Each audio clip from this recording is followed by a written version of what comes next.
Queridos hermanos, se inicia la marcha tras el Maestro que los domingos anteriores nos han presentado como el Mesías, como el Hijo de Dios, como el Salvador del mundo, como el Maestro único al que nuestro corazón debe escuchar con toda confianza, porque su doctrina salva y conduce a la verdadera felicidad del alma.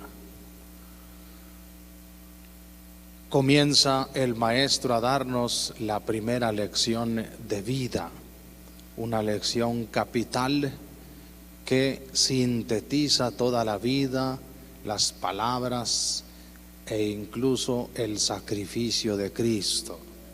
Esto que conocemos como el Sermón de la Montaña.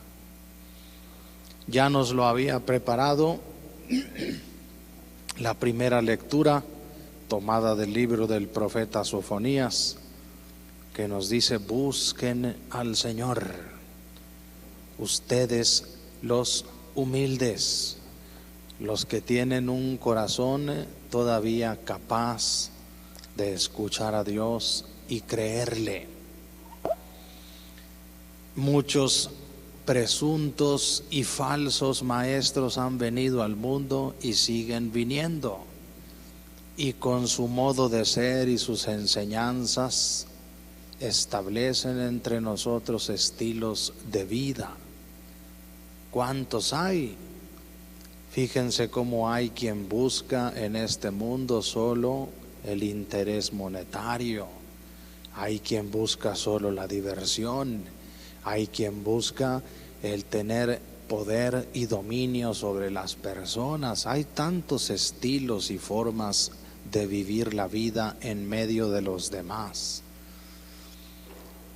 Y todo eso es aparente, como aparentes son las cosas del mundo. Por los forros, por lo superficial, pareciera que son estilos exitosos de vida. Y pueden llegar incluso a confundirnos. Y miren el estilo humilde del Cordero de Dios, el estilo que nos presenta hoy Jesús. Un estilo que no solamente tiene que ver con una enseñanza que Él nos da, para que cuando nos vaya mal recordemos lo que Él nos había dicho previamente. Es un estilo en el que Él se está autodescribiendo primeramente. Es tanto como si nos dijera: mírenme lo feliz, lo bienaventurado, lo verdaderamente dichoso que soy. Miren mi fe inquebrantable en el Padre Celestial. Miren mi dejarme impulsar por el Espíritu Santo. Miren mi capacidad de ir muriendo cada vez a mí mismo para vivir por los demás. Eso que pareciera un rotundo fracaso de tu libertad y de tu derecho a divertirte en el mundo actual, resulta ser la puerta de la verdadera realización, de la felicidad, de la plenitud personal. Y lo que este Maestro nos presenta en sus palabras, en su estilo de vida e incluso en su morir para Dios por nosotros, es algo alcanzable para todos. De ahí que San Pablo nos diga en la segunda lectura: el Señor no se escogió a los sabios de este mundo, a esos que creen saberlo todo y hasta se ponen de tú a tú a litigar con la palabra de Dios. Dios escogió a los ignorantes de este mundo, a los insignificantes, a los que aparentemente no son más que gente, multitud, y resulta que esa es la que, si tiene un corazón dispuesto, puede llegar a ser como el Hijo eterno de Dios fue en este mundo. Importante que notemos incluso el preludio, el preámbulo de este texto. Miren el escenario que se nos pinta. En aquel tiempo, viendo Jesús al gentío, ahí estamos representados todas las personas, todos los humanos de todas las culturas y tiempos. Subió al monte, un lugar paradigmático, un lugar por excelencia en la Biblia para la presencia de Dios y para cuando Dios va a hablar. Allá arriba en el monte le dio a Moisés las tablas de la ley. Allá arriba en el monte se le manifestó a Elías. Después veremos que en el Tabor se transfigurará para sus discípulos. De manera que con estas pinceladas, San Mateo nos quiere decir, es Dios mismo el que va a hablar. Su palabra es inobjetable, no puede equivocarse. Se sentó, dice, subió al monte y se sentó. Otro verbo que indica al maestro frente a sus discípulos. El maestro se sentaba para comenzar a enseñar. Importante que si Dios sube al monte y está a punto de hablar, se sienta para enseñarnos. Suceda lo que viene a continuación. Viéndolo, sus discípulos se le acercaron. Vamos a poner cuidado a qué dice. Dice incluso en el texto griego de San Mateo, y entonces abrió la boca. Jesús comienza a hablar. Y dice este sermón de la montaña tan atesorado por propios y extraños en la historia humana, e incluso gente fuera del cristianismo, de la fe, de la iglesia, han visto la carta magna del cristianismo. Aquí aparece el verdadero y más profundo estilo de vida, y no es el del que tiraniza a los demás, el del que no pierde una, el del que en todo ve dinero y sabe sacarlo. Es el de quien vive según Dios y es un hermano de los hombres.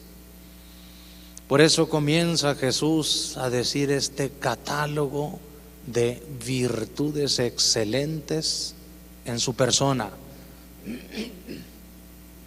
Catálogo que el cristiano está llamado en este camino tras el Maestro a seguir. Comienza el Señor diciendo: dichosos los pobres de espíritu,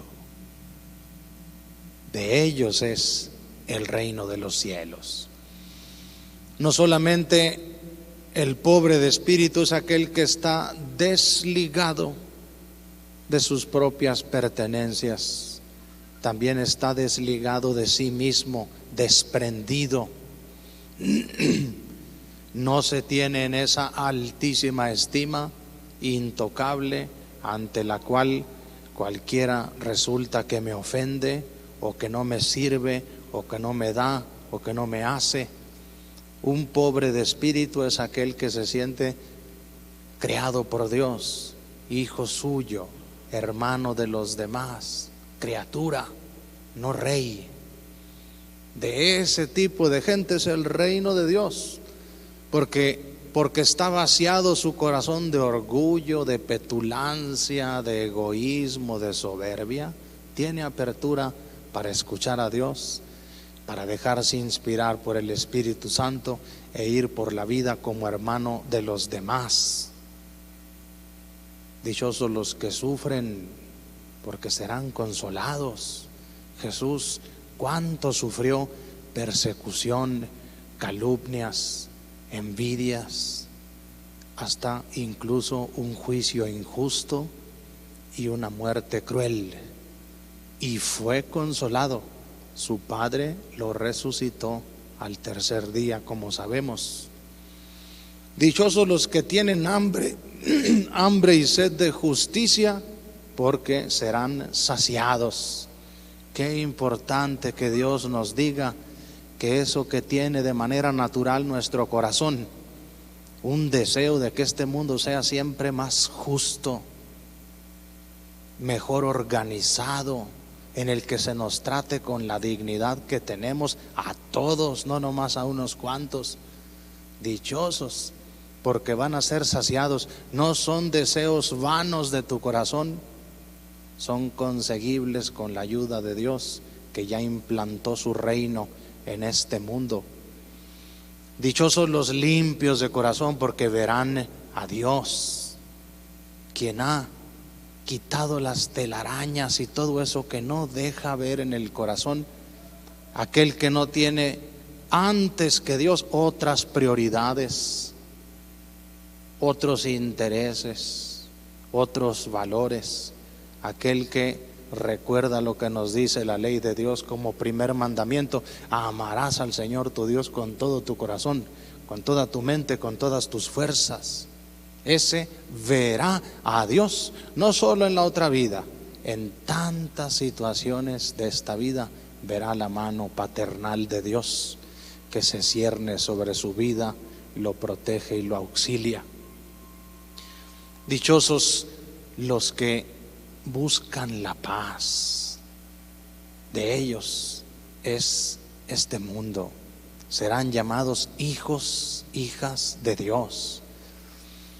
Tener esa disposición previa en el corazón para en todo pacificar las relaciones humanas.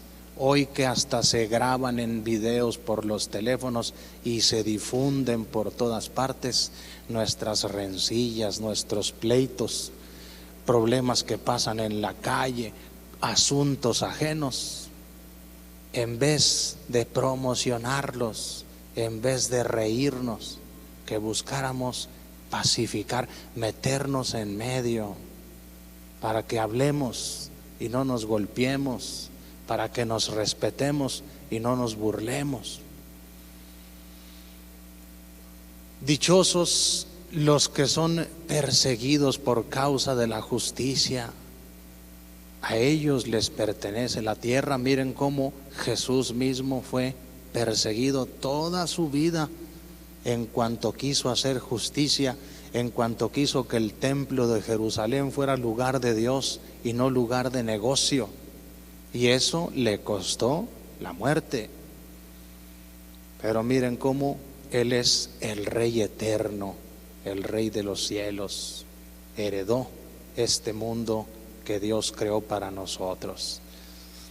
Y entonces, como dejándose de describir, ahora nos invita: dichosos ustedes cuando los demás los injurien, los calumnien, los persigan por causa mía. Alégrense, salten de contento en vez de ponerse tristes y decepcionarse. Sus nombres están escritos en el cielo. Sigan el camino del Cordero humilde. Parece que es el camino de los perdedores.